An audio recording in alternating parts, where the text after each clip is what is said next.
Around 900 BCE, ancient Rome was probably little more than a collection of huts. In the following centuries, its power in Italy grew and grew, and in around 200 BCE, the Romans looked further afield. Under strong leadership and through aggressive expansion, they created the most powerful empire in the ancient world. It lasted for over 700 years, until the 6th century CE. At its height, the empire stretched from the north of England across Europe to the Middle East and North Africa.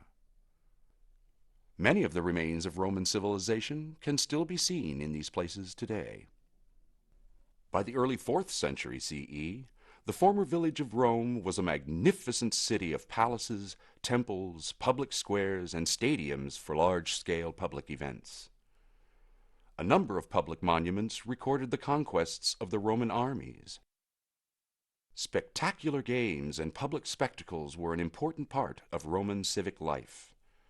The Circus Maximus, a space intended mainly for chariot races, dates back to around 200 BCE.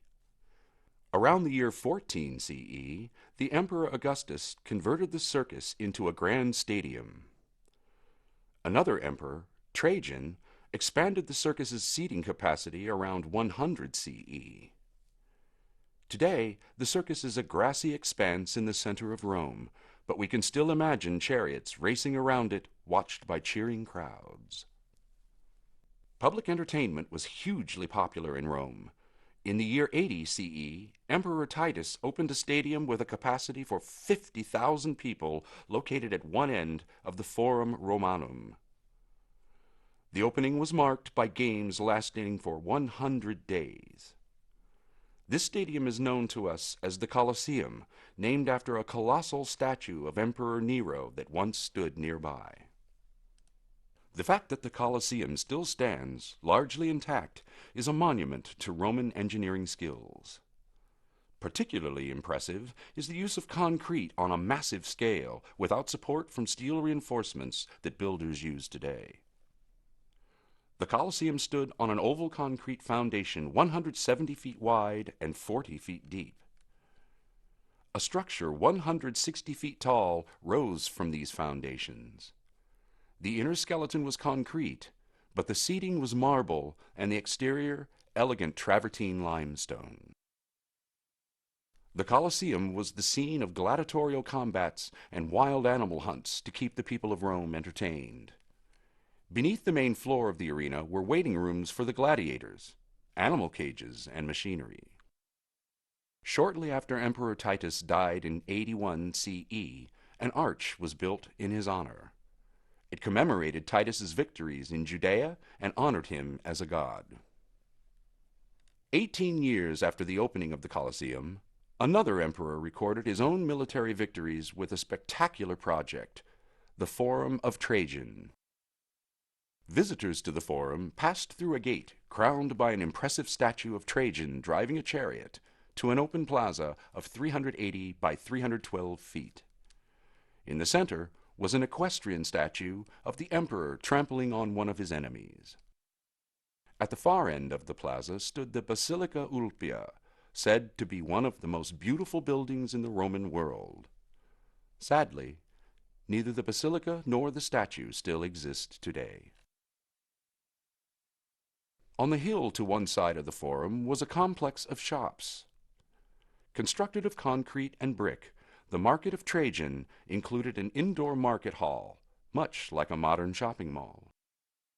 After the emperor's death, a temple dedicated to him as a god was built, together with 2 libraries and a column 128 feet high. The column of Trajan was decorated with a spiral relief frieze 625 feet long. The frieze told the story of Trajan's victories in Dacia, an area of Eastern Europe.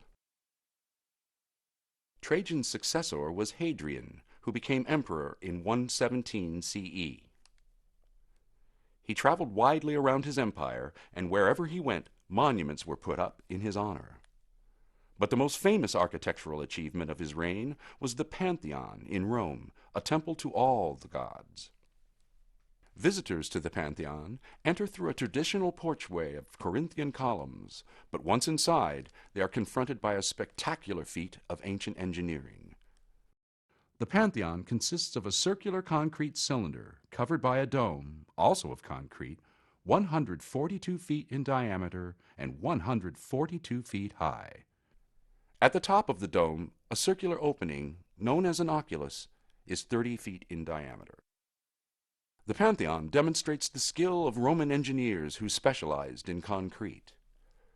The cylinder and dome were built in layers, each thinner than the previous one.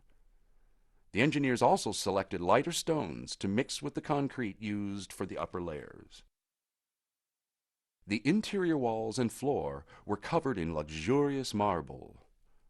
The oculus allowed the sun to shine into the interior of the Pantheon, the only natural light in the building. Rainwater drained away through holes in the center of the floor into drainage pipes that still function nearly 1,900 years later. Almost 200 years after the construction of the Pantheon, the Emperor Constantine built a triumphal arch to mark his victory over his rival Maxentius. Constantine came to power after a period of great instability and used his arch to communicate an important message to his people. Constantine had relief carvings removed from monuments erected to praise earlier emperors. Sculptors then simply replaced the earlier heads with Constantine's and used these carvings for the new arch. On one relief, he is shown addressing the people with the emperors Hadrian and Marcus Aurelius seated at either side of him. The message was clear. Constantine was as good an emperor as his successful predecessors. At its height, ancient Rome was a magnificent city, the capital of the greatest empire of the ancient world. The remains of many of its monuments can still be seen in the modern capital of Italy.